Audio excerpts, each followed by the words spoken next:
因为南部气象无落雨，所以行政院长陈建仁特别来台南看安平再生水厂，除了期待扩充的降水量会当对今年4月底每一天1万吨增加为2万吨，卖持续开辟新的水资源来稳定降水。会中院长就特别肯定台南超前部署的行动力。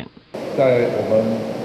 抗旱的这一个努力上我们透过了前瞻建设做了很好的这样的一个建设以后呢，即使碰到了100年大旱或者101年的大旱，我们都能够有很好的因应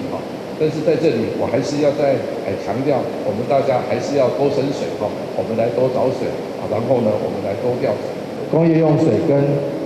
这个高阶的制成用水的水权交换，那比照这个模式的话，那当然就可以第一个，我们的回收水的使用的用途更广；第二个我们的高阶的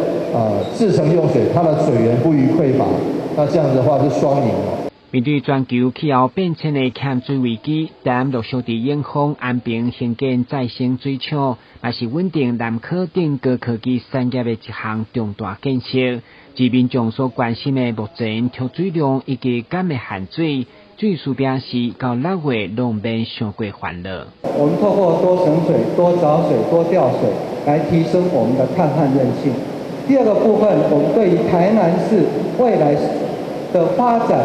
因应气候变迁，我们采用多元供水的方式，除了水库水、再生水、区域调度的水资源，还有包括海淡厂，也是我们未来努力的方向。当年中央甲地方除了有管控水库的脱水量、水资源再利用等稳定南部供水的计划以外，嘛呼吁大家爱对生活当中省水，拢是环境永续发展的重要一环。台南新闻管制何秋芳采访报道。